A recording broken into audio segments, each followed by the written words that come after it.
Un privilège d'être au tabernacle. C'était un peu imprévu pour moi aussi. Sachant que ce soir, c'est le soir où nous avons la communion. J'aime toujours être présent pour la communion si je suis dans les parages.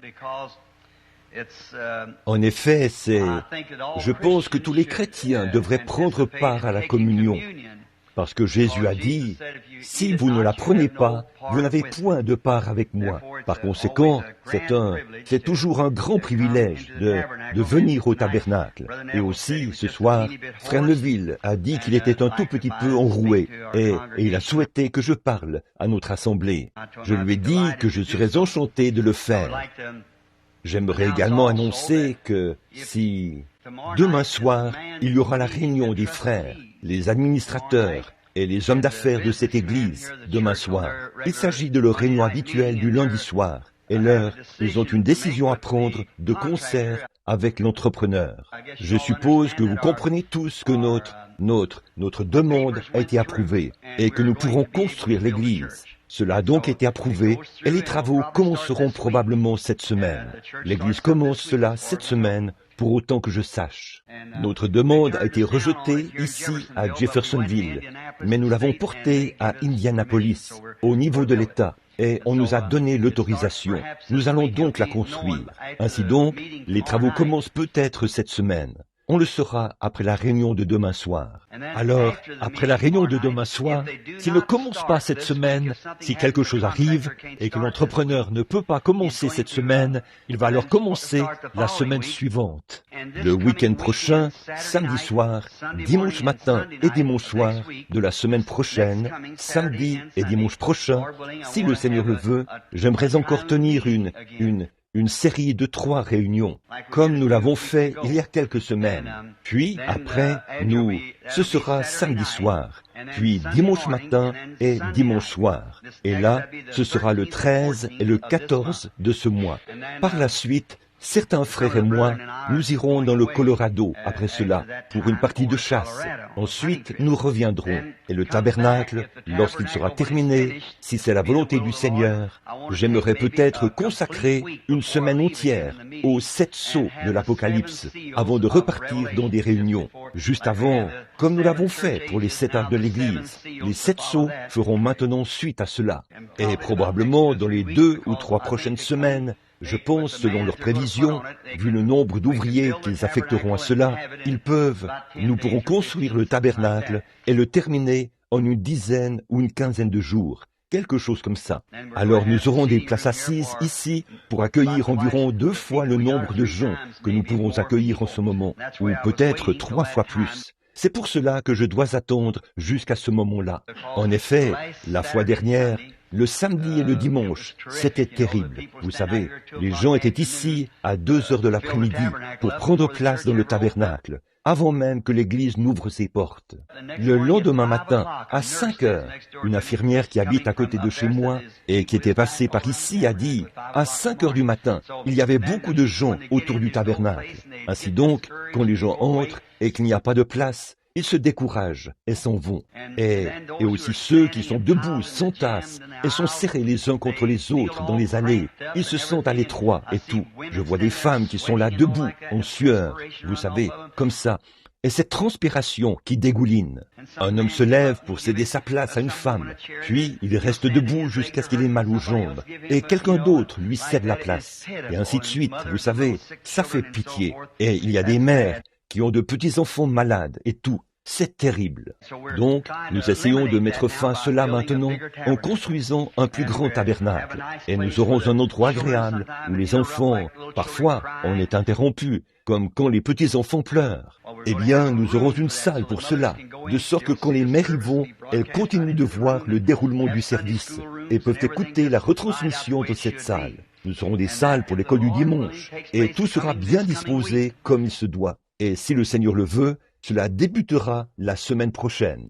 Vous avez voté en faveur de cela, unanimement, à 100%. Nous nous en sommes donc tenus à cela. Voyez-vous, l'Église est souveraine. Ce que dit l'Église, c'est ça qui tient. Ni les administrateurs, ni personne d'autre. Les administrateurs n'ont qu'une seule voix chacun. Le pasteur n'a qu'une seule voix. C'est l'Église. Voilà. C'est la démocratie de l'Église, la souveraineté de l'Église. L'Église tout entière se prononce. C'est tout. Et nous aimons cela. En effet, nous n'avons aucun évêque, aucune hiérarchie, aucun surveillant, ni rien, pour nous dicter ceci, cela ou autre chose. C'est le Saint-Esprit dans l'Église qui parle. J'aime ce règlement. Il est très bien. J'avais posé cette question.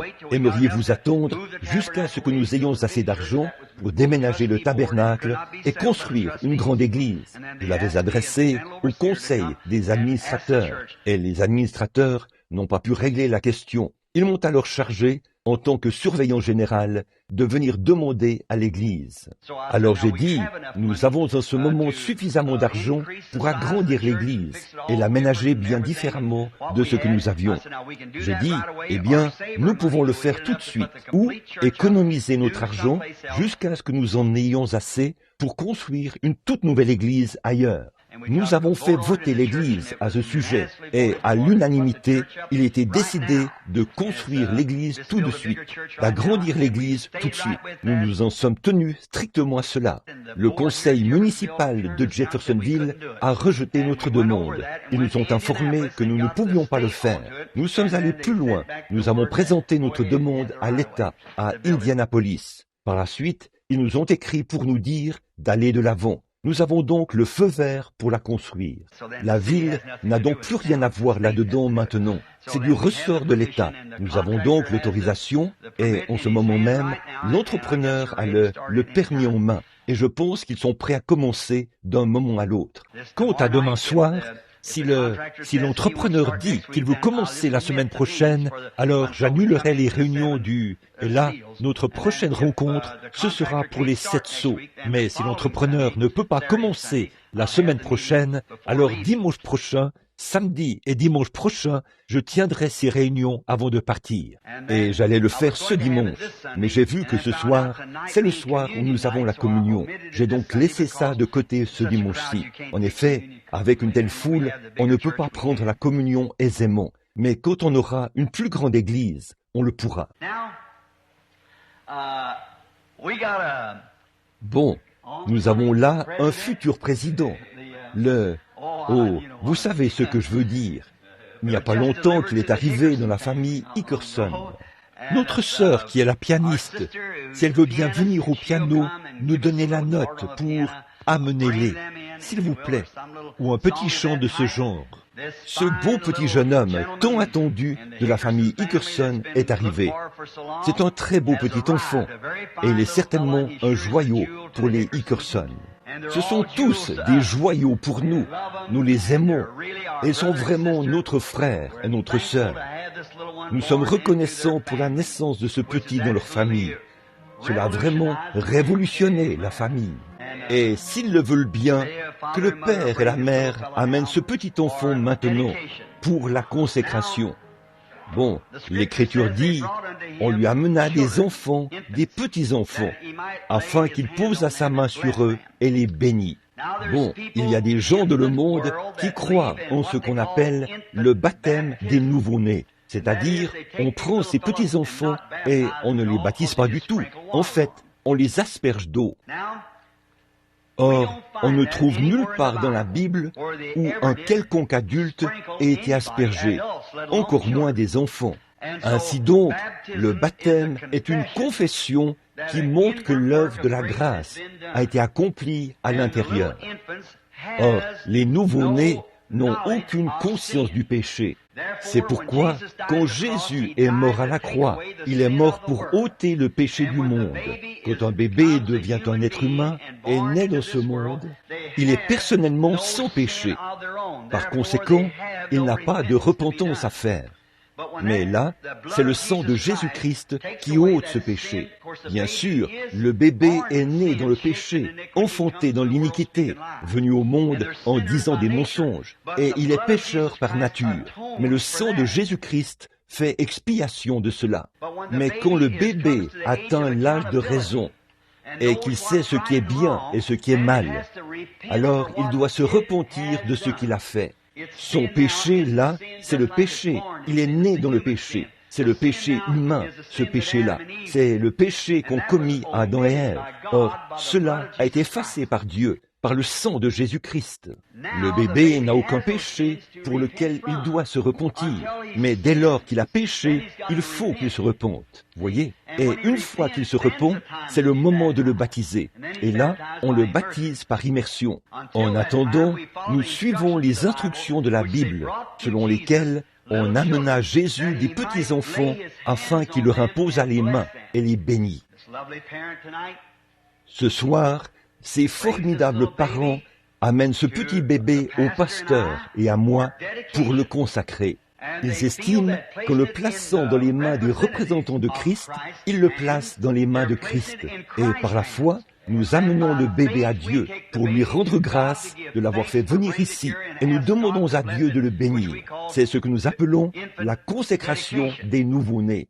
Maintenant, vous savez comment je procéderai avec mes propres enfants. J'ai une petite fille dans la gloire ce soir. Elle avait été consacrée au Seigneur ici devant l'autel. J'ai un petit garçon et une petite fille assis là-bas au fond. Ils n'ont encore jamais été baptisés. L'une a 11 ans, c'est Sarah. Je lui parlais de cela aujourd'hui, du baptême. Joseph n'a que 7 ans, donc il est encore trop jeune pour cela, jusqu'à ce que, s'il le désire, et dit que Dieu lui a mis cela à cœur, alors je le ferai. Mais les petits-enfants, je les consacre simplement au Seigneur, parce que c'est ce qu'enseignent les Écritures. Frère Neville, si tu veux bien t'avancer avec moi maintenant, vers ce beau garçon. J'avais peur. Est-ce bien Olin? Olin? Oui, Olin Junior. Stephen Olin. C'est très bien. Oh, je pensais qu'il dormait. Ça, c'est la nature des Hickerson. S'il se passe quelque chose. Je l'ai vu l'autre jour et j'ai dit « Monsieur le Président » et tout. Et bien sûr, c'était trop peu de choses pour lui, vous voyez, de parler de lui en tant que président. Bonsoir. Eh bien, je sais que c'est forcément un trésor pour toute mère remplie de piété. Vous ne trouvez pas? C'est très mignon. Et maintenant, frère Hickerson et sœur Hickerson, en tant que serviteur de Christ, en tant que votre pasteur, je remets ce bébé, par la foi, dans les bras de Jésus-Christ. C'est dans ses bras, lui, que vous désirez le placer. Courbons la tête, alors que le pasteur et moi, nous nous tenons ici, les mains posées sur le bébé. Notre Père Céleste, dans la Bible, on t'amenait des petits-enfants, afin que tu leur imposes les mains et les bénisses. Et ils étaient effectivement bénis, Seigneur. Maintenant, pour suivre ton exemple, en faisant les choses que tu as faites, Seigneur, en lisant la Bible, nous essayons de suivre fidèlement ton exemple, en faisant ce que tu as fait. Ce père et cette mère, frères et sœurs Hickerson, nos disciples bien-aimés ici au tabernacle, amènent ce petit sujet de joie que tu leur as confié. Il est venu de toi, Seigneur. Tu leur as donné cet enfant, et maintenant, ses parents désirent te confier sa vie, afin qu'il soit à ton service. Je te prie de bénir cet enfant, de lui donner une longue vie. Puisse-t-il vivre, si possible, jusqu'à voir la venue du Seigneur. Je te prie de le bénir partout où il sera. Puisse-t-il être élevé dans un foyer chrétien, puisqu'il y est né, puisse-t-il demeurer dans ce foyer, puisse son père et sa mère vivre pour voir leur bébé en chair, si possible, en train de prêcher l'Évangile. Ils préféreraient le voir ainsi, Père, plutôt que de le voir sur le trône de la Maison Blanche ou n'importe où ailleurs, parce qu'ils sont tes serviteurs, et ils désirent que la vie de leur bébé soit consacrée et qu'elle soit une bénédiction pour l'œuvre de Dieu. Maintenant, je te prie, Père, de bénir cet enfant, que la grâce de Dieu repose sur lui, et qu'il soit en bonne santé et heureux toute sa vie. Puisse son père et sa mère vivre assez longtemps pour le voir devenir grand. Nous te le demandons une fois de plus. Bénis cet enfant, que nous bénissons en ton nom. Maintenant, petit Stephen Olin Hickerson, je te confie à Jésus-Christ, afin que les bénédictions que nous avons demandées reposent sur toi. Sois en bonne santé et fort, mon jeune frère. Puisses-tu vivre pour la gloire de Dieu. C'est au nom de Jésus-Christ que nous le demandons. Amen.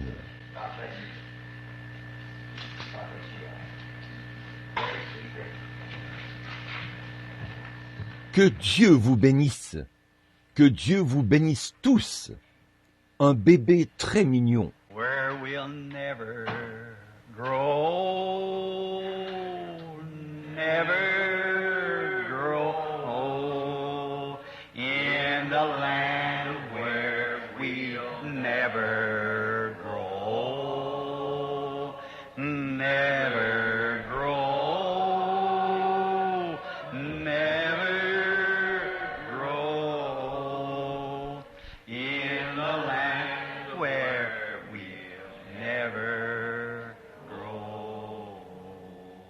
Ce sera merveilleux, n'est-ce pas? Les jeunes seront adultes et les vieillards seront jeunes. Bon, c'est merveilleux ça, n'est-ce pas? Nous ne serons jamais malades, nous n'aurons jamais de chagrin et nous ne mourrons jamais. Bon, Frère Neville a annoncé des réunions. Maintenant, je voudrais aussi dire de ne pas oublier cette réunion et les réunions dont il a parlé. Aussi, Madame Ford, qui venait ici à l'église il y a des années, je l'ai emmenée chez sa fille il y a juste quelques jours. Elle avait 80 ans. Elle s'en est allée à la rencontre du Seigneur la nuit dernière à 20h, je crois. Le pasteur et moi, nous ferons son service funèbre à la chapelle du salon mortuaire Coutts. Mercredi à 10h30, mercredi prochain. Madame Ford, Madame, je crois que j'ai oublié le nom de son... Lévy, Madame Lévy Ford. Nôtre, c'est la mère de Lloyd Ford, dont je parle dans mon livre, celui qui devait me léguer son costume d'éclaireur, dont je n'ai reçu qu'une jambe, c'est tout ce qui restait. Il s'agit donc de la mère de cet homme. Je l'ai emmenée là-bas l'autre jour et j'ai prié avec elle, cette pauvre femme âgée. Elle est maintenant allée à la rencontre du Seigneur Jésus. Bon, si le Seigneur le veut, j'ai quelque chose ici que je compte annoncer au sujet de la série de réunions, au cas où elles auraient lieu la semaine prochaine. J'ai mis cela ici, ou du moins, je pensais l'avoir fait. Il s'agit de ce dont je parlerai au cours du prochain, de la série de réunions de la semaine prochaine. Si je pensais l'avoir mis dans ce livre. Je ne sais pas si je l'ai fait ou pas. Oui, voici, c'est ici. Si le Seigneur le veut, samedi soir, j'aimerais prêcher sur le sujet « Pourquoi un homme influence-t-il la vie d'un autre ?»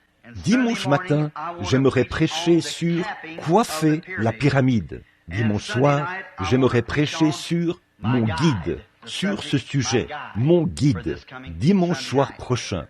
Eh bien, puisse le Seigneur bénir cela et m'aider, car j'ai été en déplacement et j'ai un petit contexte pour les présenter. Bon, ce soir, nous aimerions nous dépêcher et examiner quelques points. En passant, j'ai ici une lettre qui vient d'arriver par la poste.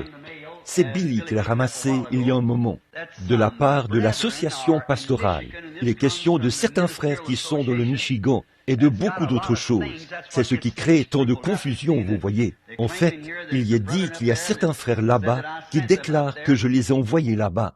Et ils prêchent que les hommes devraient quitter leurs femmes et chercher leur compagne spirituelle. Et que je suis parfaitement infaillible. Il n'y a rien, et, certaines des choses les plus horribles qu'on ait jamais entendues. L'association pastorale s'en est saisie, et ils m'ont écrit une lettre à ce sujet, disant que j'ai envoyé ces frères là-bas, et que cela cause beaucoup de confusion. Certains d'entre eux prophétisent et disent qu'un homme devrait quitter cette femme-ci et aller épouser celle-là. Or, cette église-ci sait que nous ne soutenons pas de telles âneries. Nous croyons à la Bible. Nous croyons que quand un homme épouse une femme, c'est sa femme, et seule la mort peut les séparer. C'est tout. Nous ne croyons pas à ce genre de choses. Nous ne croyons pas non plus à l'amour libre. Nous ne croyons pas à ces choses-là. Nous croyons la Bible de façon absolue. La Bible et rien d'autre. Je vais donc photocopier, faire une copie de cette lettre, y répondre et publier cela dans les magazines. Et ce qui réglera la question, j'espère bien en tout cas, que cela leur donnera des réponses. Maintenant, ce soir, juste avant d'ouvrir les Écritures, parlons à notre Seigneur. Notre Père Céleste, nous nous approchons de ton trône de miséricorde, au nom du Seigneur Jésus, ce grand personnage qui est descendu de la gloire pour nous révéler les richesses des trésors de Dieu. Comme nous te remercions pour ce grand Jésus qui était la manifestation de Dieu, qui nous a été donné à nous personnellement. Et c'est par lui que nous avons été rachetés de nos péchés. Nous sommes maintenant passés de la mort à la vie, parce que nous croyons en lui. Car il est écrit à son sujet qu'il a dit, « Celui qui écoute mes paroles et qui croit à celui qui m'a envoyé a la vie éternelle, et ne vient point en jugement, mais il est passé de la mort à la vie. » Bénis tes paroles ce soir, Seigneur. Nous sommes ici pour prendre la communion qui sera distribuée dans peu de temps. Des chrétiens, des concitoyens du royaume se rassembleront autour des autels. Et là, ils prendront ce que nous appelons la communion, un petit morceau du sacrement que tu nous as laissé, pour montrer que nous croyons que tu es mort pour nos péchés, que tu es ressuscité le 3e jour, et que tu es vivant au siècle des siècles. Et cela, nous le ferons jusqu'à ton retour, selon l'ordre que nous avons reçu dans les Écritures. Sanctifie nos cœurs et débarrasse-les des mauvaises pensées et de tout ce que nous avons fait de contraire à ta grande volonté. Père, pardonne-nous et accorde-nous ta grâce ce soir. Romps pour nous maintenant le pain de vie dans la parole, alors que nous la lisons et en parlerons. Nous le demandons au nom du Seigneur Jésus. Amen. Maintenant, dans le livre de l'Apocalypse, en commençant par un seul verset, j'aimerais lire le verset 20, ou le verset 1 du chapitre 20.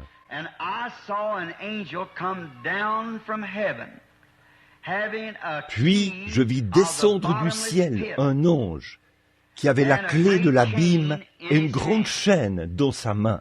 Maintenant, je souhaiterais parler, si possible, sur un sujet tiré de ce texte, si je devais l'appeler ainsi, ou tirer un contexte de ce texte.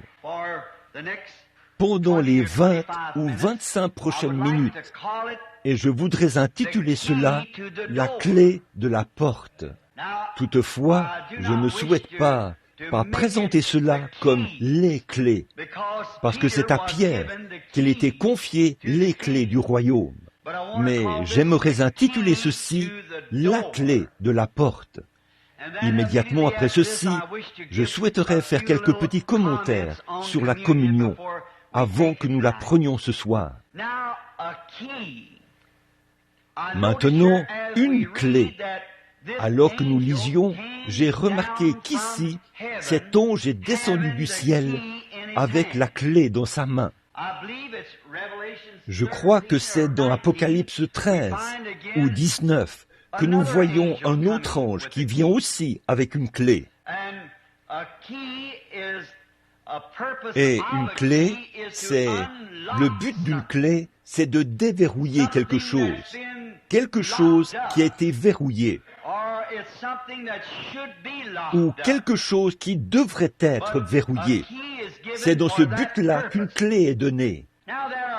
Maintenant, il y a de nombreuses sortes de clés, parce que nous les utilisons à différentes fins.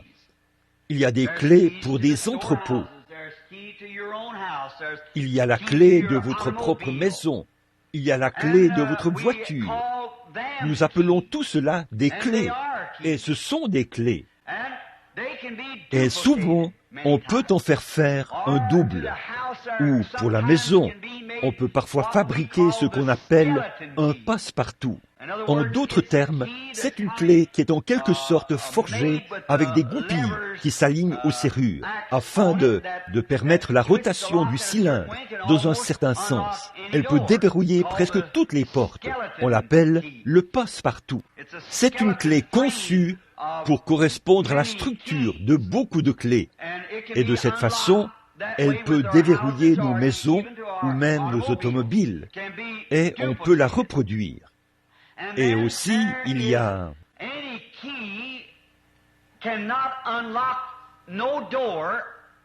Aucune clé ne peut déverrouiller une porte tant qu'elle n'est pas maniée par une main. Il faut quelqu'un pour manier une clé.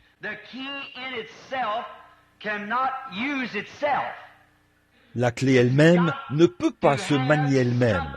Il faut quelqu'un pour utiliser la clé. C'est comme ce microphone dans lequel je parle. Il est muet, ce microphone. Quelqu'un doit parler dedans, car il ne peut pas parler de lui-même. Il faut que quelqu'un parle dedans. Donc, ce n'est pas le microphone, c'est la voix ou le bruit qui y entre, que le microphone transmet par les ondes jusqu'à vos oreilles. Eh bien, c'est pareil pour la prédication de l'Évangile. Ce n'est pas nous-mêmes, en tant que ministres, nous ne sommes pas l'Évangile.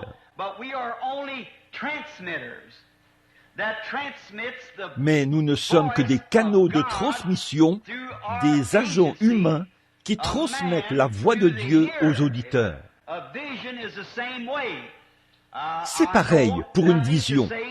Parlant de vision, je n'ai rien à dire à l'Église en ce moment. Mais si le Saint-Esprit me montre premièrement une vision, alors je transmets cette vision à la personne à qui elle s'adresse. Ce n'était donc pas moi. La vision n'était pas moi. C'est Dieu qui a donné la vision. Et j'ai servi de canal de transmission pour apporter aux gens le message contenu dans la vision. Maintenant, c'est pareil pour une clé. Excusez-moi. La clé doit être tenue par une main qui la manie pour déverrouiller la porte. Vous voyez, il faut une main. Eh bien, la clé dont je vais parler ce soir, il n'y a qu'une seule main qui peut la tenir. C'est la main de la foi. C'est la seule chose qui puisse tenir cette clé. Les mains tiennent d'autres types de clés. Mais pour celle-ci, il faut la main de la foi. Bon, prenons par exemple la clé de la connaissance. Eh bien, si un homme essaie d'accumuler des connaissances, voyez, là, il y a une clé pour cela. Cet homme doit faire preuve d'une certaine ouverture. Il doit assimiler ses livres et son apprentissage. Et il ne peut pas, personne ne peut apprendre à sa place. On peut l'enseigner, mais c'est à lui d'apprendre. Et la seule façon d'y parvenir, c'est d'en saisir la clé, ce quelque chose là, qui dévoile qui lui révèle la connaissance qu'il cherche. Il y a par exemple des gens qui cherchent à jouer du piano, ou de la musique. Ils ne savent vraiment pas comment s'y prendre. Mais ils pourraient aller là et le maître aurait beau leur donner cours après cours. Ils n'arriveraient jamais à apprendre cela. Ils n'arrivent simplement pas à saisir la clé de ce mystère. La manière dont le rythme et les sons de l'accord et tout s'harmonise. Il faut la clé. Les mathématiques, là aussi, il y a une clé pour les mathématiques. Et il faut savoir maîtriser cela. J'ai vu des hommes qui pouvaient prendre 4 rangées de chiffres et poser leurs doigts, chacun de leurs doigts, sur une rangée de chiffres, puis aller jusqu'à 5 ou 6 rangées de chiffres, plus bas, comme ceci, et mettre la réponse au bout. Ils pouvaient calculer 4 rangées à la fois, en commençant de n'importe quelle rangée, de 1 à 9. Eh bien moi, j'ai du mal à calculer une seule rangée, à moins que j'aie assez de doigts et d'orteils pour compter. Pour calculer une rangée, je n'ai jamais pu trouver cette clé-là. Mais vous voyez, certains ont cette clé-là. Ils savent comment s'y prendre. Et il y a une clé pour la connaissance. Pour l'homme qui recherche la connaissance, il y a une clé pour la science, pour les recherches scientifiques. Maintenant, celle-là, c'est une grande clé. Les gens cherchent cette clé-là. Par exemple, il y a quelque temps, on a découvert l'atome, et on a su que les atomes existaient, et que les atomes pouvaient former des molécules et tout. Maintenant, on s'est lancé dans la recherche. Quelqu'un a cru que, puisque c'est l'atome qui maintient tout en place, si on pouvait faire tourner cet atome sur lui-même, cela permettrait de briser cet ensemble qu'il maintient. En fait, tout est maintenu par l'atome. Ça, nous le savons. Maintenant, ce poteau est maintenu par des atomes. Vous formez un tout grâce aux atomes. L'herbe, les arbres, tout est maintenu comme un tout par des atomes. Eh bien, si cet atome qui tourne à sens unique pouvait être fissionné de sorte à tourner dans le sens contraire, cela causerait alors des destructions. Et maintenant, de grands scientifiques ont cru que c'était possible. Alors, ils ont travaillé sans relâche. Ils ont consacré heure après heure, semaine après semaine, année après année. Et ils ont finalement maîtrisé cela. Je crois que c'était Thomas Edison. En ce qui concerne la lumière, on dit que cet homme savait qu'il pouvait arriver à produire de la lumière au moyen de l'électricité. C'est lui qui a inventé l'ampoule électrique. Il refusait même d'aller au lit le soir venu. Il prenait un sandwich à la main en guise de repas et restait là à réfléchir et à travailler. Quelque part, au fin fond de sa pensée, quelque chose lui disait qu'il pouvait y arriver. Qu'est-ce que c'est? C'est une clé qui peut ouvrir la voie. Il n'y a pas très longtemps, il y avait un homme qui croyait avoir du talent pour écrire des bandes dessinées. Il croyait tenir ses clés dans sa main. Il habitait dans le Kansas. Il est allé voir le rédacteur en chef du grand journal de Kansas City et lui a apporté certains de ses écrits. Le rédacteur en chef lui a dit « Monsieur, vous n'avez vraiment pas ce qu'il faut. Inutile pour vous d'essayer.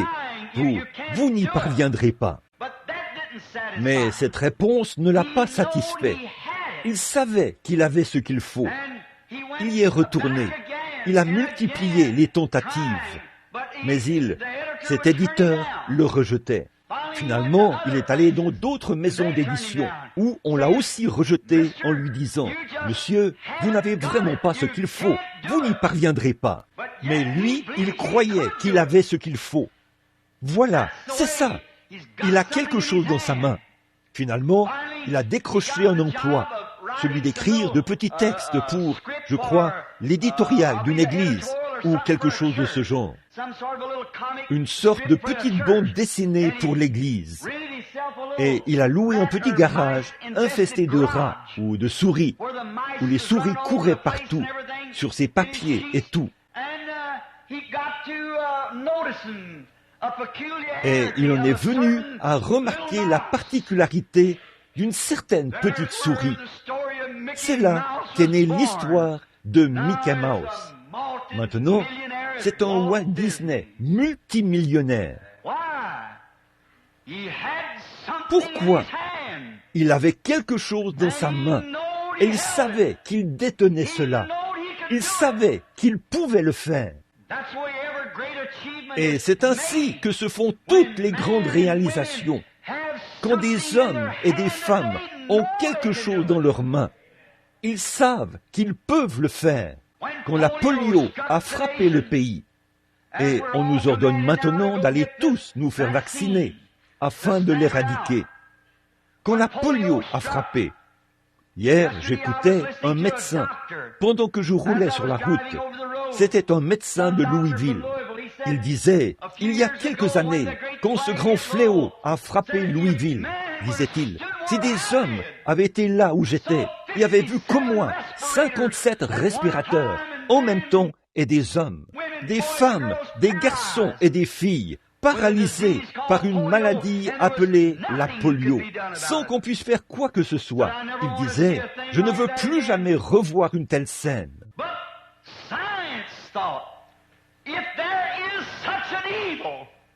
Mais la science s'est dit, s'il existe un mal comme la polio, il y a sûrement quelque chose pour neutraliser cela. Ils se sont battus, les pompiers sont descendus dans les rues, les bottes aux pieds, ils ont sorti des chapeaux, ils ont quêté, ils ont quémandé, ils ont tout fait pour essayer de trouver la clé qui déverrouillerait la porte de la liberté. Et finalement, un gentleman chrétien du nom de Salk a trouvé le vaccin. Pourquoi? Le mal était à l'œuvre, un tueur était à l'œuvre. Il y avait quelque part une clé qui pouvait à nouveau déverrouiller la porte de la liberté pour l'homme. Et le vaccin Salk a été ce traitement extraordinaire. Oh, ce que la clé peut accomplir! Le vaccin a été produit. Et maintenant, on assiste à l'éradication de la polio grâce à ce vaccin, à cause des efforts inlassables, acharnés. Cette clé-là se trouvait quelque part. Il y avait quelque chose dont on pouvait se servir pour vacciner. Et ils étaient déterminés à trouver cela. Et s'il existe un mal, comme la polio, la diphtérie, la variole, la fièvre jaune, le tétanos, le trismus, et ainsi de suite. Ces maux que la science a pu combattre, jour et nuit, jusqu'à ce qu'il trouve un vaccin contre chacun d'eux, parce que c'est un mal, c'est quelque chose qui tue. À combien plus forte raison y a-t-il une clé pour le salut d'un homme qui est dans la prison du péché? Il existe une clé pour cette porte-là, afin de libérer les hommes de cela. D'habitude, une clé, eh bien, elle sert à verrouiller la serrure. Et quand vous trouvez une clé, c'est qu'il y a un trésor, quelque chose qui en vaut la peine. Sinon, on ne le verrouillerait même pas. Quand ça ne vaut pas la peine d'être verrouillé, on ne s'en occupe pas. Mais quand ça en vaut la peine, on verrouille. Donc, une clé sert généralement à atteindre quelque chose, ou c'est un moyen d'accéder à quelque chose qui en vaut la peine. C'est à cela que sert une clé. Elle va donc déverrouiller quelque chose qui en vaut la peine. Maintenant, nous lisons dans Jean chapitre 10, où Jésus dit « Je suis la porte de la bergerie. Je suis la porte. » Pas une porte, la porte, l'unique porte. Je suis le chemin, l'unique chemin, la vérité et la vie. Et nul ne vient au Père que par moi. Je suis la porte de la bergerie. Et tous ceux qui sont venus avant moi sont des ennemis, des voleurs et des brigands. Il est la porte de la bergerie. Il est la porte du salut. Il n'y a sous le ciel aucun autre nom qui ait été donné par lequel vous deviez être sauvés. C'est uniquement par le nom de Jésus-Christ. Pas par une église, pas par une dénomination, pas par un credo, pas par une doctrine de quoi que ce soit. C'est uniquement par le nom de Jésus. C'est ça là. C'est ça, la clé. Pas étonnant que Pierre ait utilisé l'une d'elles le jour de la Pentecôte. Il voulait savoir comment entrer par cette porte. Il a utilisé la clé. Et il n'y a qu'une seule clé. Parce qu'il n'y a qu'une seule porte. Je suis la porte.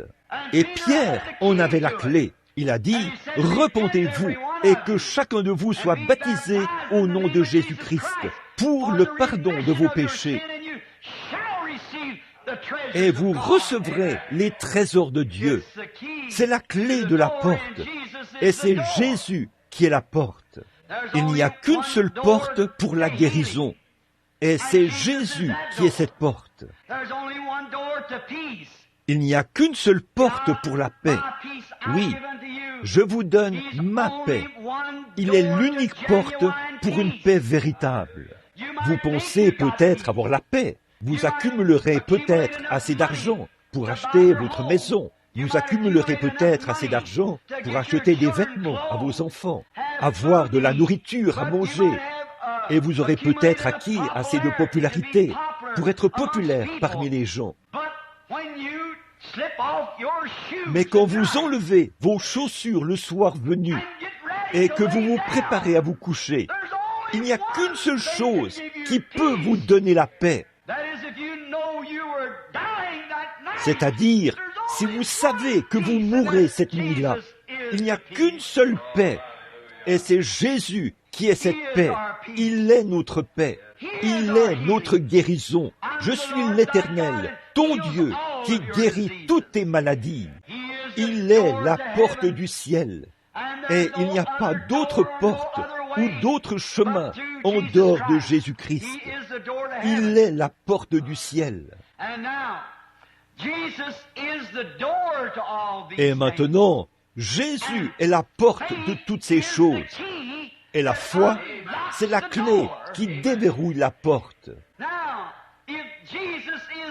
Maintenant, si Jésus est la porte de toutes ces promesses de Dieu, la foi en son œuvre achevée déverrouille chaque porte de chaque trésor qu'il y a dans le royaume de Dieu.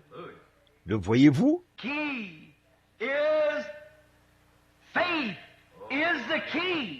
La clé, c'est la foi, c'est la clé qui déverrouille chaque promesse qu'il a faite. C'est ce que fait la clé de la foi en son œuvre achevée. C'est de ces clés-là que nous parlons. Maintenant, dans Hébreux chapitre 11, j'ai écrit ici une longue liste de ces héros de la foi. C'était la clé de la porte qui avait fermé la gueule des lions. C'était cette clé, la foi, qui avait ouvert les prisons. C'était la foi, la clé de la foi, qui avait éteint la puissance du feu, fait échapper au tranchant de l'épée, ramené les morts à la vie. C'était la foi, la clé de la foi dans le Dieu vivant. Cette main, cet homme, cette femme qui peut saisir cette clé de la foi, peut déverrouiller chaque promesse que Dieu a faite. Mais si vous n'avez pas cette clé, vous ne faites que tâtonner. Vous n'allez jamais la déverrouiller. Vous allez vous échiner à le faire. Parce que cette clé, pour toute clé bien faite, il y a des goupilles à l'intérieur de la serrure. Il faut une certaine forme. Ces clés doivent avoir une certaine structure pour enclencher ces goupilles. Et une seule petite goupille désalignée fait paralyser tout le système. C'est pourquoi je crois au plein évangile, à chaque parole de Dieu, qui déclenche la puissance de Dieu, qui fait descendre ses bénédictions sur les gens. C'est ça, la clé de la porte. C'est elle qui déverrouille cela. Oh, ces grands héros, ces prophètes et ces grands hommes de la Bible, ils avaient cette clé. C'est pour cela qu'ils pouvaient fermer la gueule des lions, éteindre la puissance du feu, échapper au tranchant de l'épée, ramener les morts à la vie et faire toutes sortes de miracles.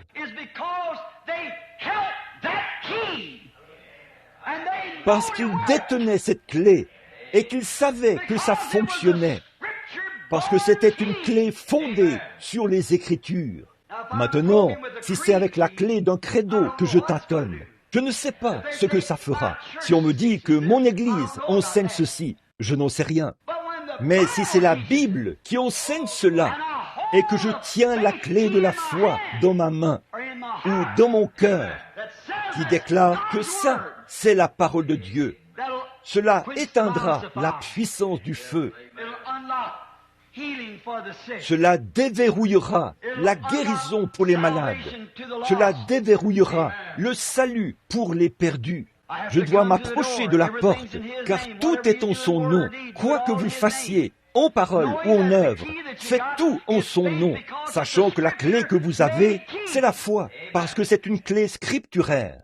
Or, si c'est une clé de credo, une clé de dénomination, je ne sais pas ce que ça fera, mais si c'est une clé scripturaire, elle déverrouillera, parce que Dieu l'a dit. Maintenant, oh, pas étonnant qu'ils aient pu arrêter la puissance du feu et tout. Ils avaient la clé.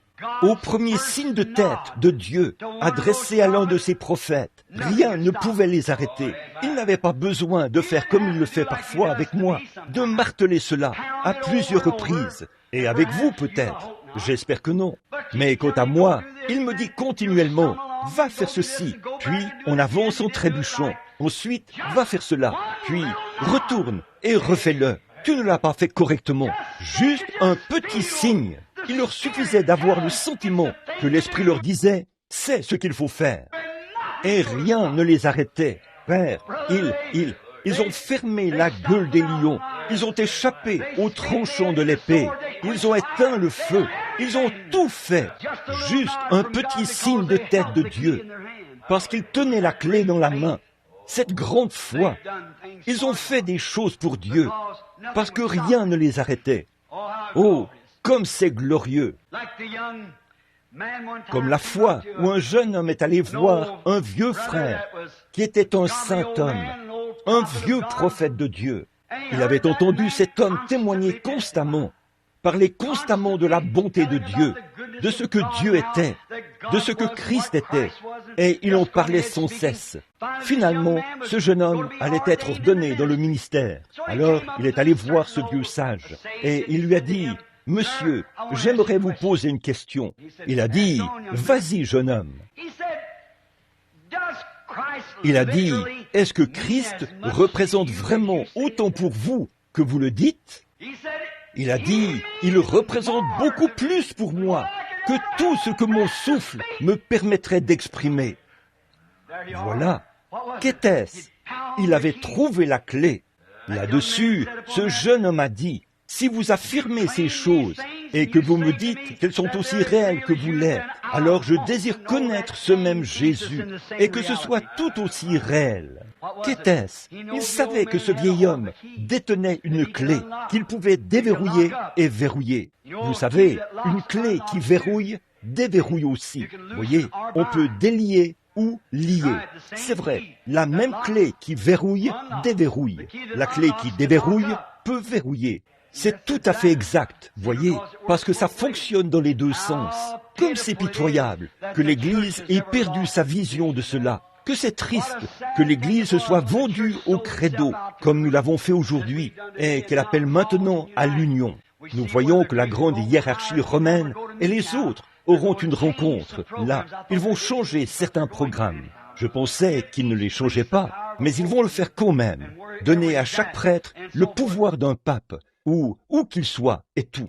Que c'est pitoyable que l'Église se soit vendue au dogme plutôt qu'à la parole. Voyez, c'est là qu'ils ont abandonné la clé, exactement là. C'est la raison pour laquelle on ne voit pas de grands miracles et des signes parmi les gens aujourd'hui, comme autrefois.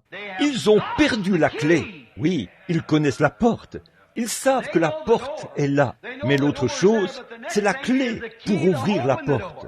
Les trésors sont derrière la porte. Ils sont enfermés, cachés à l'incroyant. Mais le croyant qui a la foi et qui peut prendre la clé de la foi, il peut déverrouiller ses portes. Oui, monsieur. Une fois, il y a de cela quelques années, il y avait un frère missionnaire qui sentait qu'il avait un appel pour l'Afrique. C'était un jeune homme. Il avait une femme et 2 enfants, de très jolies petites filles, d'environ 7 ou 8 ans. Et ce jeune homme ne pouvait pas ignorer cet appel. C'était un pasteur. Il avait une belle église à la campagne. Mais il ne pouvait simplement pas ignorer cet appel. Il lui fallait aller en Afrique. Et il priait jour et nuit. Il ne voulait pas y aller. Et Dieu n'arrêtait pas de lui dire, « Tu dois y aller. » Et finalement, il est arrivé un tournant décisif où il fallait qu'il parte. Il est donc allé voir le comité missionnaire de son église et il a dit, « Dieu me demande d'aller sur les champs de mission, loin, dans les jungles de la Rhodésie. Et cette jungle est infestée de malaria, de fièvre, de fléaux et de lèpre. Le soleil y est brûlant. Et il y a toutes sortes de maladies dans cette jungle où il allait faire passer le reste de sa vie. Il a vendu sa maison et tout ce qu'il possédait. Alors, le comité missionnaire a voulu l'éprouver. Ils ont dit, « En êtes-vous vraiment certain ?» Il a dit, « J'en suis certain. » Ils lui ont dit, « Monsieur, avez-vous réfléchi au fait que vous avez 2 jolies petites filles et que vous avez une charmante jeune épouse et que vous êtes juste, pourquoi n'allez-vous pas voir comment ça se passe là-bas et ensuite revenir ?» Il a dit, non, c'est le Seigneur qui me l'a dit. Oh, c'est tellement réel. Il a dit, le Seigneur m'a appelé. Je ne veux pas quitter ma maison. Je ne veux pas quitter mon église et les miens. Mais le Seigneur m'a appelé à aller là-bas, dans cette jungle. Il lui a dit, monsieur, savez-vous que vos fillettes pourraient attraper la fièvre jaune ou la fièvre bilieuse et mourir du jour au lendemain? Il lui a parlé de différentes personnes qui avaient perdu leurs enfants, de petits-enfants qu'ils avaient amenés là-bas, morts à cause de maladies contre lesquelles il n'existait aucun vaccin. Et il a dit, pensez à la lèpre, si votre jolie femme et vos 2 fillettes étaient atteintes de lèpre, et à ce soleil brûlant, et aux choses que vous aurez à endurer. Il a dit, n'avez-vous pas peur du danger que vous courez en amenant vos enfants et votre femme dans un tel endroit? Et ce missionnaire s'est tenu là, ce jeune homme. Les larmes se sont mises à lui couler sur les joues. Il s'est retourné et a dit, mes frères, ma vision de l'appel de Dieu, a-t-il dit, c'est que si Dieu m'a appelé pour aller en Afrique, mes enfants et ma famille sont plus en sécurité en Afrique que partout ailleurs dans le monde. Amen. Qu'était-ce? Il avait la clé de son appel. Il avait foi en ce qu'il disait. Oh, me suis-je dit, quelle gracieuse réplique. Quand j'ai entendu ça pour la première fois, mon cœur a tressailli. Vous voyez, si Dieu m'a appelé pour aller en Afrique, mes enfants, au milieu de la lèpre, des fléaux et tout, ils sont plus en sécurité là-bas que partout ailleurs, sur la face de la terre. Il avait la clé, c'est ce qu'il faut. Quand vous avez la clé, vous n'avez aucune crainte, vous n'avez aucun doute, vous n'avez aucune question. Vous n'avez pas besoin de l'avis de quelqu'un d'autre. Vous le savez avec certitude. Vous l'avez dans la main. Vous savez quoi faire. Amen. Vous êtes sûr du résultat. Vous êtes sûr que la porte va se déverrouiller. Vous avez vérifié les goupilles. Et vous savez que c'est absolument ce qu'il faut. La porte va s'ouvrir comme un éclair quand vous y insérerez la clé. Oh, si seulement l'Église possédait les clés. Si seulement l'Église possédait cette clé de la foi, nous pourrions déverrouiller chaque porte, chaque maladie, chaque fléau, chaque situation qui existe. Tout cela pourrait être déverrouillé pour nous si seulement nous pouvions posséder cette clé. Cet homme possédait la clé de son appel. Veuillez me permettre de donner un témoignage personnel. Je me souviens qu'il y a environ 15 ou 17 ans, quand le Seigneur m'a dit là-bas, sur la rivière, alors qu'il était descendu dans cette colonne de feu, dont vous voyez la photo, et qu'il m'a parlé, qu'il a dit, « Tu devras porter ce message dans le monde entier. » Je me souviens aussi quand il m'a parlé à Greens Mill. Je suis allé en parler au pasteur, et il m'a dit, « Billy, qu'avais-tu mangé ce soir-là? Tu as fait un cauchemar. » Il a dit, « Retourne à ton emploi. Tu travailles pour les services publics. Tu as un bon emploi. Retourne t'occuper de ton travail, fiston. » Il a dit, « Tu as fait un cauchemar. Tu as mangé quelque chose. » Ça ne m'a pas du tout décontenancé. Quand j'ai commencé à faire les services de guérison, beaucoup d'entre vous ici se souviennent de mon message de ce matin-là. J'avais prêché sur quand David est allé à la rencontre de Goliath. Il m'avait parlé et dit, en ce temps de sciences modernes, où l'on a toutes sortes de recherches médicales, où l'on a les meilleurs médecins, où l'Église a oublié depuis belle lurette la guérison divine, et ces choses il y a bien des années. Comment affronteras-tu un grand géant comme celui-là? Comment feras-tu face aux méthodistes, aux baptistes, aux presbytériens et tout, et même face aux pentecôtistes, qui ont oublié cela depuis belle lurette et qui ont embrassé les credos? Comment feras-tu face à tout cela, sans aucune dénomination ni rien d'autre pour te soutenir? Que feras-tu, Bill?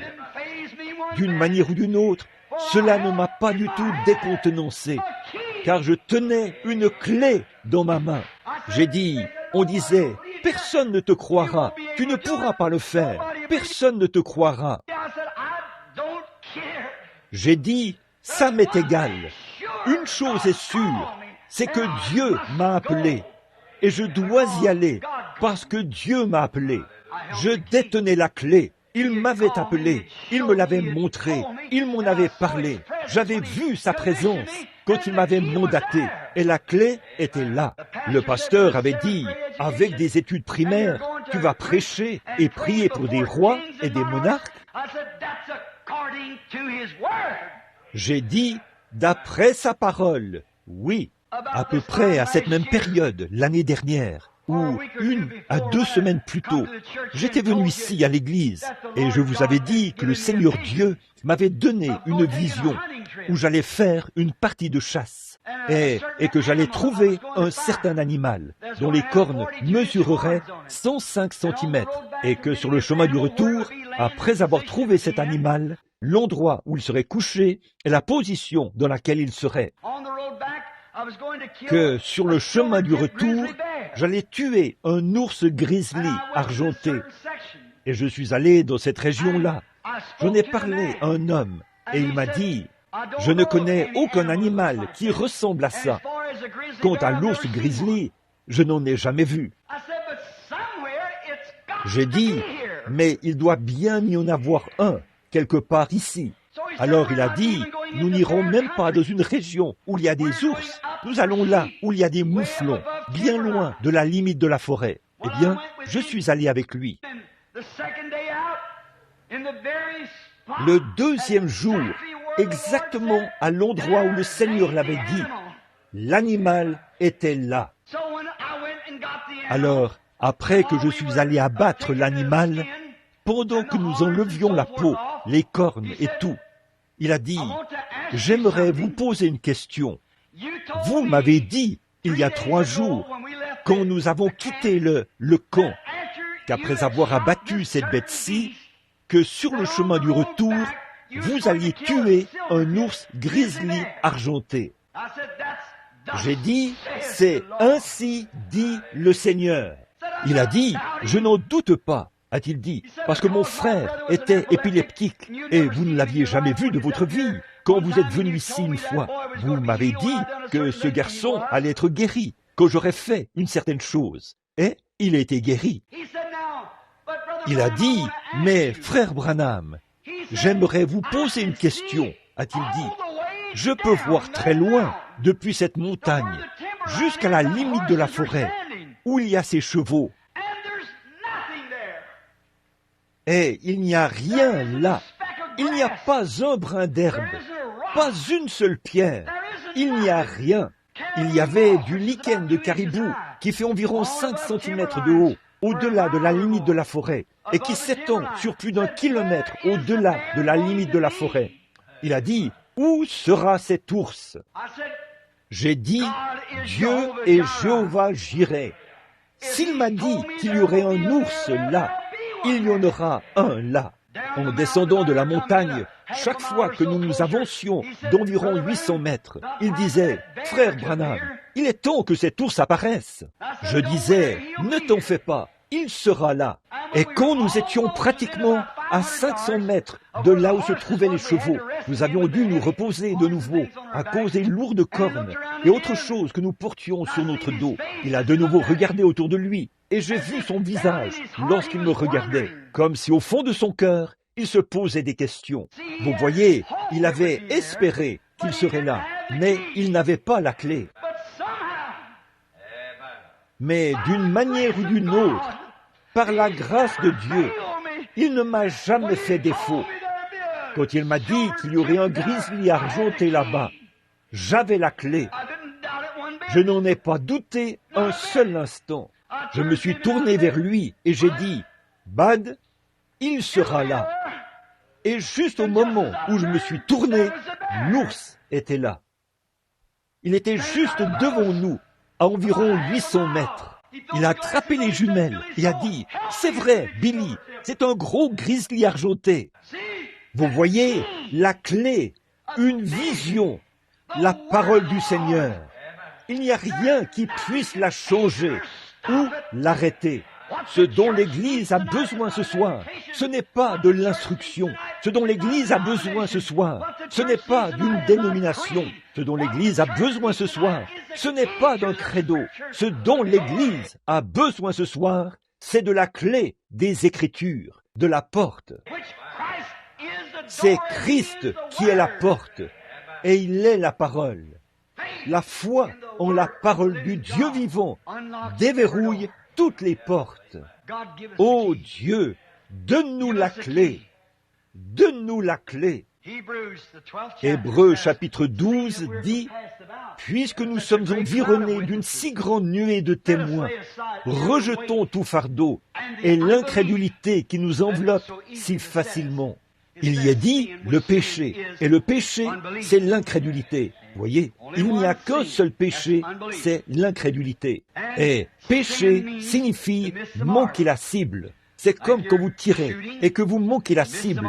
Vous feriez mieux d'ajuster votre fusil. Voyez, parce qu'il y a quelque chose qui cloche. Vous avez manqué la cible. Voyez-vous, revenez et essayez encore. Voyez, cela signifie qu'il faut faire demi-tour. Vous avez manqué la cible. Quand vous voulez être un chrétien et que vous allez adhérer à l'Église, vous avez manqué la cible. Quand vous voulez être un chrétien et que vous vous êtes fait asperger au nom du Père, du Fils, du Saint-Esprit, vous avez manqué la cible. Vous feriez mieux de revenir. Vous n'atteindrez pas la cible. Vous vous éloignerez. C'est sûr et certain. Il n'y a qu'une seule chose qui peut vous garder parfaitement alignés. C'est l'Écriture, la Bible, la parole. Car les cieux et la terre passeront, mais la parole de Dieu ne passera jamais. Alors, tenez la clé, la foi en la parole.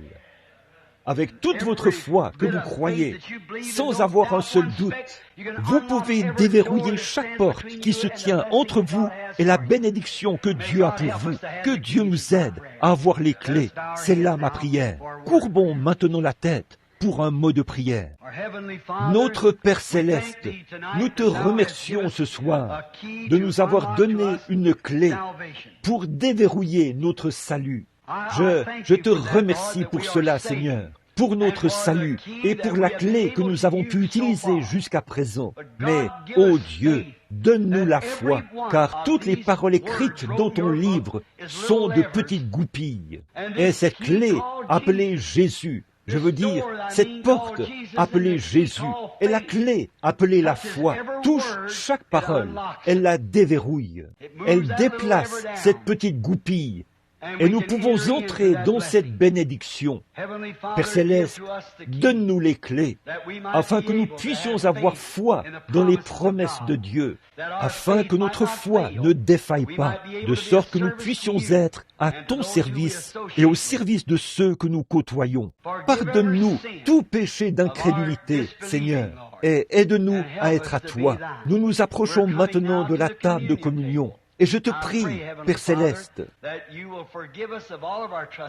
de pardonner toutes nos offenses, afin que nous puissions entrer dans la joie de communier autour de la table de Dieu. Nous le demandons au nom de Jésus. Amen. Mon frère, ma sœur, si vous avez la clé du royaume, la clé de la porte, la clé du salut, que Dieu vous aide à ouvrir les portes et à laisser entrer Jésus. Laissez-le vous donner les choses que vous désirez tant.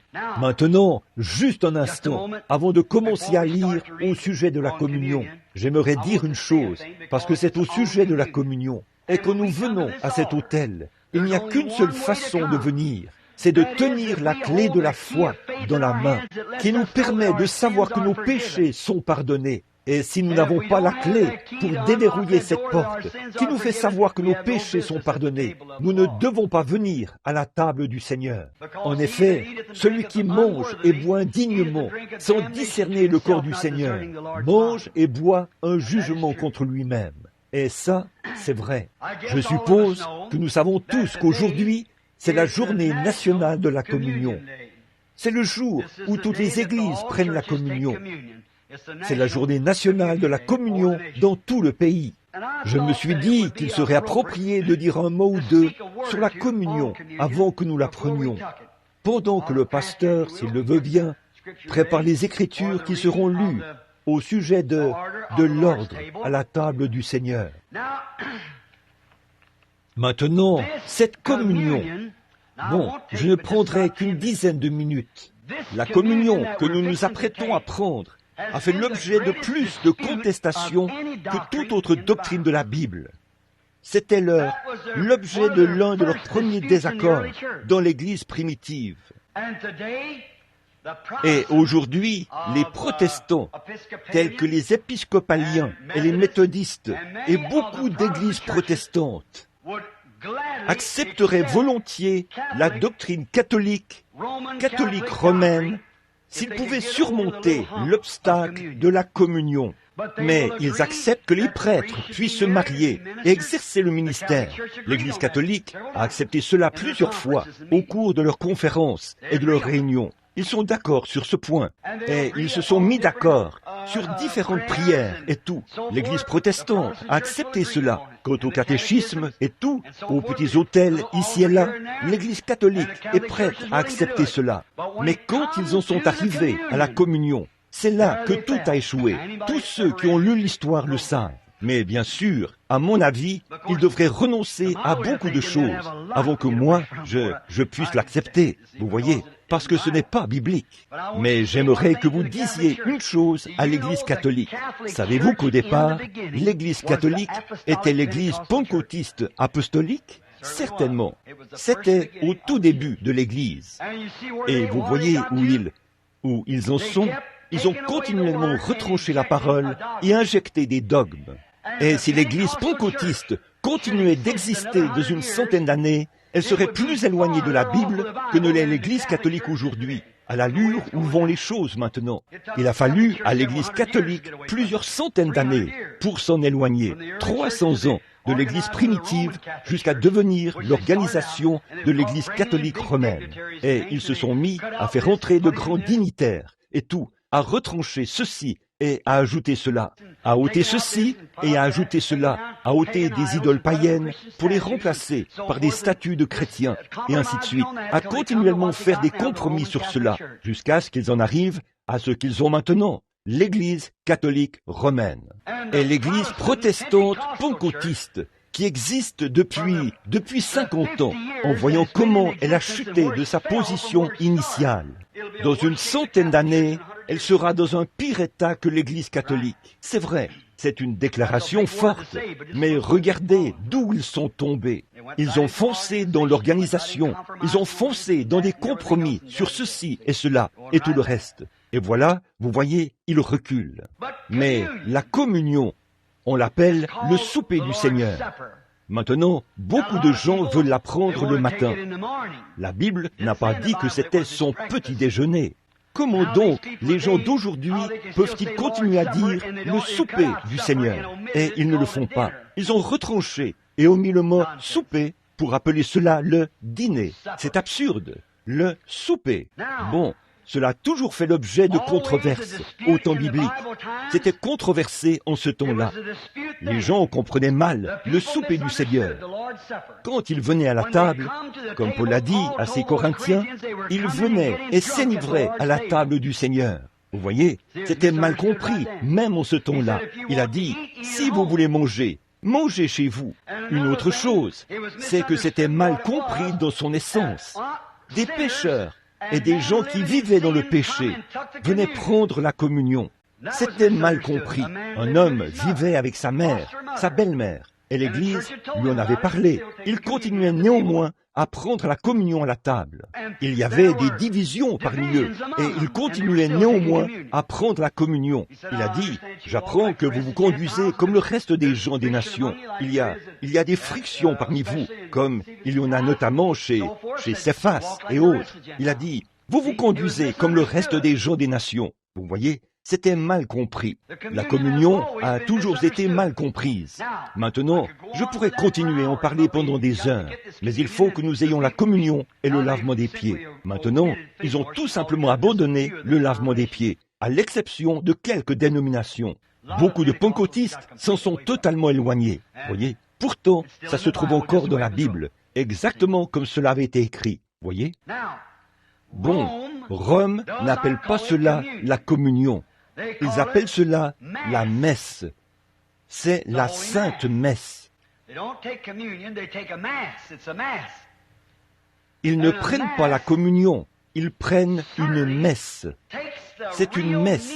Et une chose est sûre, la messe prive la communion de son vrai sens. Messe signifie espérer. Ils prennent la messe et ils espèrent que, ce faisant, au cours de la messe, que Dieu leur pardonnera leurs péchés du fait qu'ils ont pris le corps littéral de Christ, car le prêtre l'a transformé pour devenir le corps et le sang de Christ. Ils prennent cela dans l'espoir que Dieu effacera leurs péchés pour l'avoir fait. C'est une messe. Les protestants appellent cela la communion. La communion signifie action de grâce. Le protestant, le catholique prend la messe dans l'espoir que par cette messe, Dieu lui pardonnera ses mauvaises actions. Le protestant prend cela avec des actions de grâce pour ce qui a déjà été fait par la communion avec Dieu. En communion avec lui, tout cela a déjà été fait. Le catholique espère que ce sera fait. Le protestant dit que c'est déjà fait. Le catholique se demande si ses péchés sont pardonnés. Le protestant confesse qu'ils sont pardonnés et qu'il est libre. Prendre la communion signifie communier avec Dieu. Et ces éléments, nous les prenons non pas en espérant que nos péchés sont pardonnés, mais ils sont pardonnés. En effet, pour l'un, c'est l'espérance. Pour l'autre, c'est la foi. L'un espère qu'il est en ordre, l'autre sait qu'il est en ordre. Voyez, l'un espère parce qu'il ne sait pas où il en est. L'autre sait qu'il est en ordre parce qu'il sait ce que Dieu a dit. C'est ça. Voilà la différence. Donc, si vous ne faites qu'espérer, faites attention. Mais quand vous êtes sûr, alors allez de l'avant. Voyez, vous êtes alors en communion avec Dieu. Le protestant sait, il dit qu'il est pardonné, et il le sait. Le catholique va à la messe, il espère qu'il sera pardonné. Voici ce qu'il en est. L'un est un mendiant, il espère que tout ira bien. Voyez, l'autre est un mendiant qui rend grâce pour ce qui a déjà été fait. Tous les deux sont des mendiants. Mais l'un mendie en espérant obtenir l'objet de sa quête. L'autre mendiant sait qu'il l'a déjà et il le remercie de le lui avoir donné. Voilà donc la différence. Voilà la communion. Monsieur, l'un espère qu'il est pardonné, l'autre sait qu'il est pardonné et rend des actions de grâce pour cela. Donc, la communion, c'est pour les chrétiens qui sont nés de nouveau de l'Esprit de Dieu. Naître de nouveau ne signifie pas nécessairement que vous avez le Saint-Esprit. Là, maintenant, souvenez-vous, pourtant, beaucoup enseignent cela. Je ne connais personne qui l'enseigne de cette manière, comme l'a dit le vieux frère Argenbright l'autre soir ici, à la chaire. Voyez, mais la nouvelle naissance n'est pas le baptême du Saint-Esprit. On ne peut pas prouver cela par l'Écriture. Je ne le pense pas, voyez, de mon point de vue. Voyez, je crois qu'on est de nouveau, et c'est la raison pour laquelle j'utilise le mot baptême au nom de Jésus-Christ, mais pas pour la régénération. Bon, l'Église pentecôtiste unie, baptise au nom de Jésus-Christ pour la régénération. Je ne crois pas cela, et ils peuvent le faire s'ils le veulent, mais je crois que Pierre a dit, repentez-vous, premièrement. L'eau ne pardonne pas les péchés. L'Église de Christ le prêche ainsi. Mais je crois que la repentance, une tristesse selon Dieu. Se repentir signifie faire demi-tour, revenir. Vous avez manqué la cible. Recommencer à nouveau. Il faut faire cela premièrement. Et votre baptême d'eau n'est qu'une confession extérieure de quelque chose qui s'est produit à l'intérieur de vous. Vous avez accepté Christ comme votre sauveur. Je suppose qu'il n'y a que les membres de l'Église ici ce soir, pour autant que je sache. Je ne suis pas ici assez souvent pour savoir qui la fréquente ou pas. J'ai été un peu critiqué ici, il n'y a pas longtemps. pour avoir baptisé un homme ici dans le baptistère, un vieil homme. J'étais allé le voir. C'était un brave vieillard. J'ai eu le privilège de conduire toute sa famille à Christ. Ce sont tous des chrétiens. Ce vieil homme était un vieillard sympathique, et je l'aimais bien. J'étais donc allé le voir, et je lui avais dit, « Papa, pourquoi ne deviens-tu pas chrétien ?» Il m'aime bien. Il a dit, « Frère Branham, je deviendrai chrétien quand je serai une bonne personne. » J'ai dit, « Je vais te dire quoi faire, papa. Cherche jusqu'à ce que tu trouves là où tu seras assez bon, puis indique-moi ce lieu. J'aimerais y aller aussi. » J'ai dit, « Christ n'est jamais venu sauver des hommes bons, il est venu sauver des hommes mauvais. Quand vous pensez que vous êtes bon, alors il n'est pas venu vous sauver. Il est venu sauver ceux qu'il considère comme mauvais. » Voyez, Christ est mort pour sauver les pécheurs. Voyez, et j'ai dit, « Papa, regarde, voici ce qu'il en est. » Il a dit, « Eh bien, je fume des cigarettes. » J'ai dit, « Je ne vais même pas en parler. » Il a dit, « J'ai essayé d'arrêter cela, frère Branham. » J'ai dit, « Très bien, nous n'allons pas parler de cigarettes. » Il a dit, « Eh bien, quand je pourrai... » J'ai dit, « Ne dis plus rien à ce sujet. Laisse cela de côté. J'aimerais te poser une question. » Il a dit, « Très bien. Quelle est-elle » J'ai dit, « Crois-tu qu'il y a un Dieu ?»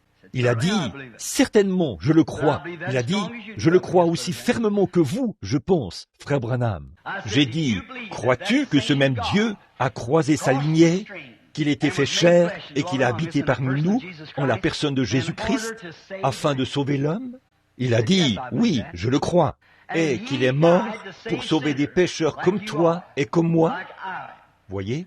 Oui, je le crois. J'ai dit, maintenant, voici ce qu'il en est. Là, nous sommes tous dans un grand bâtiment où nous sommes en prison. Et je ne peux pas me tenir dans ce coin-ci et dire, ceci m'aidera à sortir de prison. Ou me tenir dans ce coin-là et dire, cela m'aidera à sortir de prison. Nous sommes tous dans le même pétrin. Chaque homme qui est né dans ce monde est né dans le péché, enfanté dans l'iniquité, venu au monde en disant des mensonges. C'est un renégat au départ. Quelqu'un m'a posé une question l'autre jour. Il a dit, « Frère Branham, est-ce qu'il y aurait une différence entre Adam et Ève et leurs enfants aujourd'hui s'ils étaient tous nus et qu'ils marchaient dans... Est-ce que leur corps serait identique ?» J'ai répondu, « Non, monsieur, nous rentrions de la chasse aux écureuils, frère Fred, moi et un groupe d'autres personnes. » J'ai répondu, « Non. Il ne serait pas identique. » Il a dit, « Vous voulez dire qu'Ève ne serait pas une femme comme ses filles et qu'Adam ne serait pas un homme comme ses fils ?» J'ai dit, « À bien des égards, mais pas sur tous les plans physiques. » Il a dit, « Quelle serait la différence ?» J'ai dit, « Ils n'auraient pas de nombril. Ils ont été créés. » C'est vrai, ils n'étaient attachés à rien. Tant que cela se trouve sur tout ce qui naît dans ce monde, cela montre que c'est un renégat au départ. C'est vrai. J'ai dit, bien sûr, il y a une différence. Ils n'auraient pas de nombril. Ils n'étaient attachés à aucune femme. Vous voyez, c'est Dieu qui les avait créés. Alors j'ai dit, j'aimerais dire quelque chose. De tous ceux qui sont dans cette prison, qui est saint? Qui est celui qui n'est pas né par le sexe? Qui est celui qui peut aider l'autre, peu importe qui il est? Nous sommes tous dans la même prison, mais Dieu est devenu l'une de ses créations. Il est venu en contournant le sexe, par le sang sacré qu'il a lui-même créé. Et c'est par ce sang qu'il nous a rachetés. J'ai dit, crois-tu cela, papa? Il a dit, je le crois. J'ai dit, Christ est mort pour les hommes mauvais comme toi. Maintenant, il n'y a qu'une façon d'y arriver. Il n'y a rien que tu puisses faire. Il t'offre cela. Tu ne peux pas le mériter. Tu ne peux rien faire pour avoir cela. Il te le donne, c'est tout. Veux-tu accepter ce qu'il a fait pour toi, pour éviter l'enfer? Il a dit, je l'accepte. Il a dit, si seulement je pouvais me débarrasser de ces cigarettes. J'ai dit, les cigarettes, ça va s'arranger tout seul. Tu n'as qu'à, je ne te demande pas, je ne suis pas légaliste. Je crois en la grâce. Et tous ceux que le Père m'a donnés viendront à moi. J'ai dit, si tu crois cela de tout ton cœur. Il a répondu, je le crois de tout mon cœur. Alors, l'accepteras-tu sur cette base? Que tu n'en es pas digne, mais que c'est lui qui est digne? Ne regarde pas à toi-même. Regarde-le, lui, parce que tu ne peux rien faire pour toi-même. Regarde celui qui a fait quelque chose pour toi. Qu'en est-il de lui? Oh, a-t-il dit, il est digne. J'ai dit, c'est ça, accepte donc ce qu'il te donne. Il a dit, je l'accepte. Et je l'ai baptisé au nom de Jésus-Christ. Et il est sorti d'ici et a allumé une cigarette. Il y a quelques semaines, je suis allé chez lui. Une nuit, j'ai eu une vision d'un arbre toujours vert qui avait été coupé et renversé. J'ai vu des planches clouées dessus. Juste à côté de la dernière planche, il y avait une planche remarquable. Et en dessous de cette planche, juste vers son bout, qui se terminait comme ceci, l'arbre s'était brisé juste à cet endroit-là. Et une voix a dit, ça aurait dû être toi, ou plutôt, ça aurait pu être toi. Et Papa Cox est tombé. Il s'est brisé le dos, ici. Puis, le lendemain matin, on lui a apporté ses cigarettes pendant qu'il était au lit. Et l'envie l'avait quitté. Il y a des semaines de ça. Il n'en a pas goûté une seule. Il n'en veut même plus, ni rien. Voyez, je l'ai vu il y a quelque temps. Lui, dont les mains étaient toutes brunes, il y a quelques semaines, à cause de la cigarette. Maintenant, il ne supporte même pas qu'il y en ait une près de lui. Commencez par le commencement. N'essayez pas de devenir bon. Vous êtes mauvais au départ et vous n'y pouvez rien. Il y a une ligne de séparation et tous les êtres humains sont de ce côté-là. Bon, quand je suis né dans ce monde, c'est par les liens sacrés du mariage entre mon père et ma mère.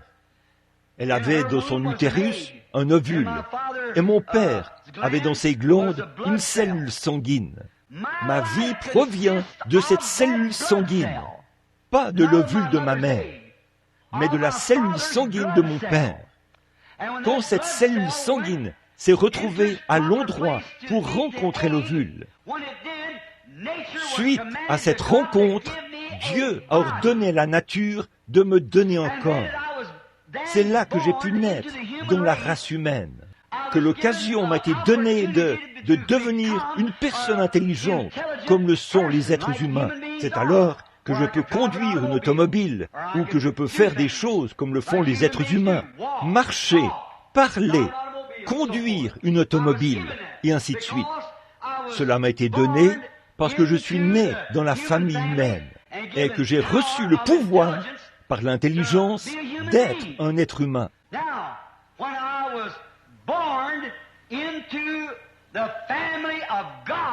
Maintenant, quand je suis né dans la famille de Dieu, je suis venu par le sang. Le sang m'a donné la vie. Après que je suis devenu vivant en Christ, il m'a baptisé du Saint-Esprit et de puissance pour devenir un fils de Dieu. Maintenant, tout comme je peux marcher et parler comme un être humain, conduire ma voiture comme un être humain, quand je reçois le Saint-Esprit, je reçois le pouvoir de chasser les démons, de parler de nouvelles langues, de prêcher l'Évangile, de guérir les malades. Je suis baptisé. Je ne suis pas né, mais baptisé. Ils étaient là, dans la chambre haute, priant tous en son nom. Ils furent baptisés du Saint-Esprit et revêtus de puissance. Amen.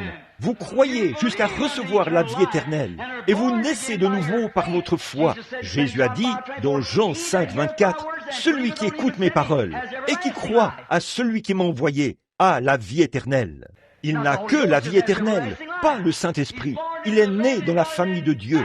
Puis, il est baptisé du Saint-Esprit. Il reçoit la puissance de l'intelligence de la foi pour croire l'Évangile, mettre cela en action et faire en sorte que cela œuvre comme il faut. Amen. C'est là qu'il agit comme un fils de Dieu. C'est là qu'il peut chasser les démons. Jésus a dit, « Voici les signes qui les accompagneront. » Voyez, en mon nom, ils chasseront les démons, ils parleront de nouvelles langues, ils saisiront des serpents, ils boiront des breuvages mortels. Voyez-vous, il reçoit du Saint-Esprit la puissance pour accomplir ces choses. Eh bien, quand il devait partir, il a dit, « Il vous est avantageux que je m'en aille, car si je ne m'en vais pas, le Saint-Esprit ne viendra pas. » Voyez, et quand il sera venu, il convaincra le monde en ce qui concerne le péché. Il enseignera la justice, et vous annoncera les choses à venir. Ce sont des visions. Il prendra ce que je vous ai enseigné et vous le révélera. Les paroles mêmes pour lesquelles il est venu. Personne ne peut comprendre la parole sans avoir reçu le baptême du Saint-Esprit.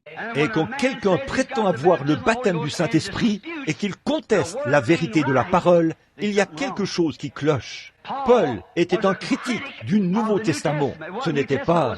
Le Nouveau Testament n'avait pas encore été écrit. Paul était un critique du christianisme. Saul. Et quand il a reçu le Saint-Esprit, il est allé passer 3 ans en Asie pour étudier les Écritures, parce qu'il avait été formé par Gamaliel, un grand enseignant. Puis il est revenu. 14 ans plus tard, il est allé rencontrer Pierre à Jérusalem. Et il a constaté que leur évangile était le même, mot pour mot. Le même Dieu qui avait amené Pierre à prêcher le jour de la Pentecôte, à dire aux gens qu'ils devaient se repentir, être baptisés au nom de Jésus-Christ. Ce même Saint-Esprit l'a aussi révélé à Paul. Et il leur a parlé dans Acte 19, après qu'ils avaient été baptisés une fois par Jean. Il leur a dit, vous devez vous faire rebaptiser au nom de Jésus-Christ. Voyez ? Vous voyez, le Saint-Esprit s'en tient strictement aux Écritures. Sa foi en cela déverrouille chaque mystère. Amen. La Bible dit, dans 1 Jean 5, 7, il y en a 3 qui rendent témoignage dans le ciel. Le Père, la Parole, qui était le Christ, et le Saint-Esprit. Ces 3-là sont un. Il y en a aussi 3 qui rendent témoignage sur la terre. L'eau, le sang, l'esprit. Ces 3-là ne sont pas un, mais ils sont d'accord. Or, vous ne pouvez pas avoir le Père sans avoir le Fils, vous ne pouvez pas avoir le Fils sans avoir le Saint-Esprit. Ils sont un, mais vous pouvez être justifié sans être sanctifié. Et vous pouvez être sanctifié sans avoir le Saint-Esprit. La sanctification se fait par le sang, et c'est par le sang que vient la vie. Voyez ? Et le Saint-Esprit, c'est la puissance de Dieu. Voyez, la puissance donnée à l'Église. Vous recevrez quoi ? Une puissance. Acte 1:8. Le Saint-Esprit survenant sur vous, vous recevrez une puissance. Non pas, vous naîtrez de nouveau. Vous recevrez une puissance. Le Saint-Esprit survenant sur vous. Alors vous serez mes témoins à Jérusalem, dans la Judée, en Samarie et jusqu'aux extrémités de la terre. Voyez, vous recevez la puissance après avoir reçu le Saint-Esprit. Mais oui, effectivement, il faut d'abord recevoir le Saint-Esprit, car c'est la puissance de Dieu, voyez-vous. C'est ce qui permet de manifester et de démontrer. Vous êtes, comme en tant qu'humain, on a appris à parler, à marcher et à faire les choses qu'un humain fait. Quand on est baptisé du Saint-Esprit, on reçoit la puissance d'agir comme des fils et des filles de Dieu. Il n'est pas étonnant que les gens agissent et fassent comme ils le font aujourd'hui. C'est parce qu'ils n'ont jamais été remplis du Saint-Esprit. S'ils l'avaient été, ils agiraient autrement. Ils prétendent l'avoir été. Mais Jésus a dit, c'est à leurs fruits que vous les reconnaîtrez. Alors, comment peut-on le faire? Voyez-vous, tout est sens dessus-dessous. Voyez-vous, mais revenons-en au fait. Maintenant, si vous marchez droit et prétendez être un chrétien, nous vous invitons ce soir à la table du Seigneur. Il ne fait aucun doute qu'aujourd'hui, la communion a été prise dans tout le pays, certains d'une certaine manière et d'autres d'une autre. Mais je pense que la meilleure façon de le faire, c'est de suivre les Écritures, de faire exactement comme on le faisait dans les Écritures.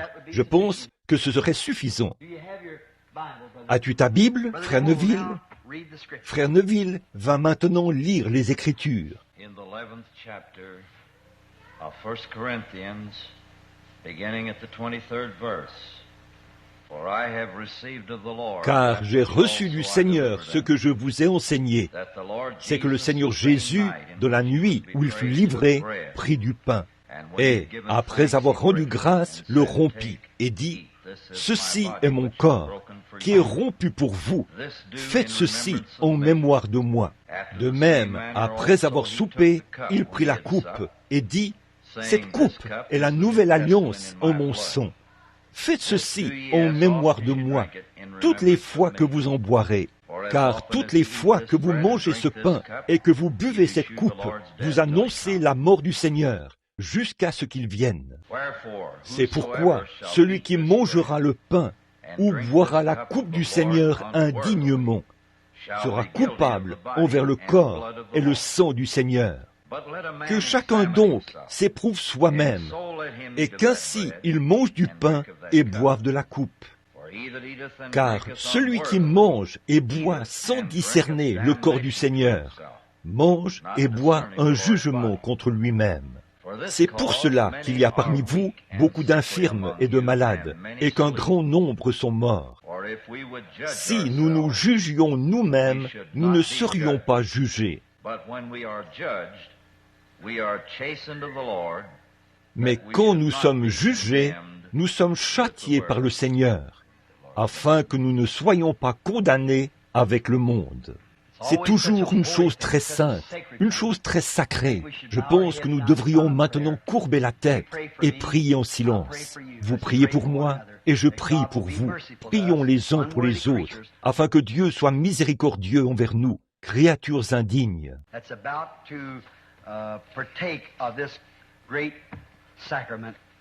Qui sommes sur le point de participer à ce grand sacrement en mémoire de la mort de notre Seigneur.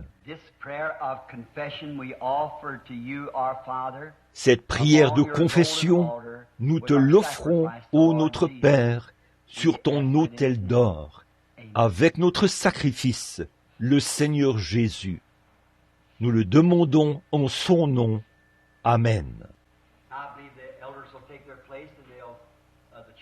Maintenant, je crois que les anciens vont regagner leur poste, et ceux de l'Église, et ils feront avancer les gens au fur et à mesure, rangée par rangée, pour la communion. Ayez toujours à l'esprit ce cantique. Agneau mourant, ton précieux sang ne perdra point sa puissance, jusqu'au jour où l'Église rachetée se tiendra à tes côtés. Courbons la tête, ô notre bienveillant et saint Père, Jéhovah, le grand Tout-Puissant, envoie tes bénédictions sur ton peuple alors que nous attendons. Pardonne nos péchés. Nous t'offrons maintenant ce sacrement, ce vin, ce raisin qui a été cultivé et que les mains des ministres ont écrasé. Cela a été transformé en vin pour servir à ce pourquoi nous te l'apportons maintenant, pour représenter pour nous le sang de notre Seigneur Jésus-Christ. Je te prie, Père, de sanctifier ce vin dans ce but.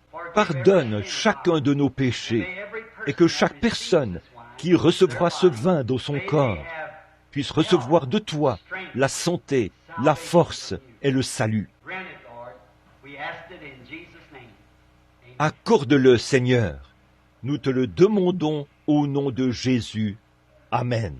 La Bible dit que quand il a rompu le pain et qu'il l'a béni, il a dit « Prenez et mangez, ceci est mon corps qui est rompu pour vous. Faites ceci en mémoire de moi. » Quand nous prenons ces petits morceaux de pain cachers, fait sans levain, ce pain qui est fait par des chrétiens, c'est fait ainsi parce que cela représente le corps de Christ. Nous avons appris que ce sont les disciples du temps de Christ ou du temps de l'Église qui avaient pris ces morceaux pour préparer le souper lors du dernier souper de Christ. Et tout au long de la Bible, ce sont les disciples qui servaient ces choses aux gens. Et aujourd'hui, ce sont les disciples des temps modernes, nos frères de cette Église, les disciples de cette cause, qui servent les gens. Ils prendront ces morceaux et les donneront aux gens.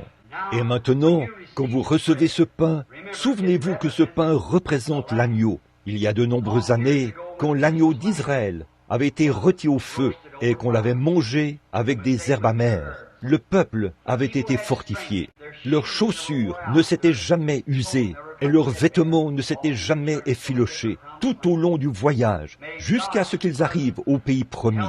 Que Dieu nous garde en bonne santé, heureux, à son service, jusqu'à ce que nous arrivions au pays promis qu'il nous a donné. Prions.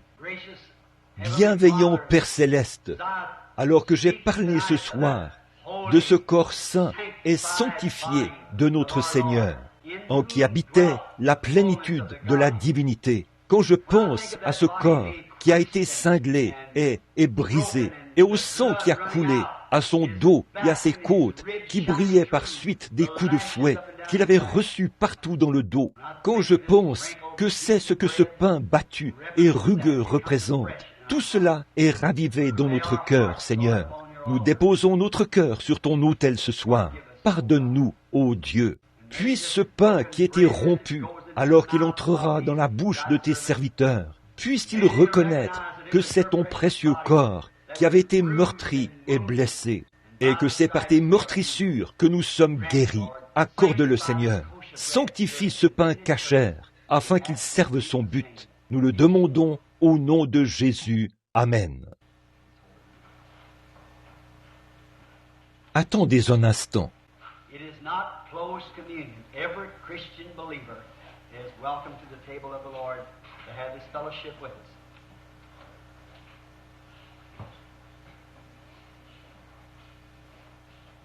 Ce n'est pas une communion restreinte.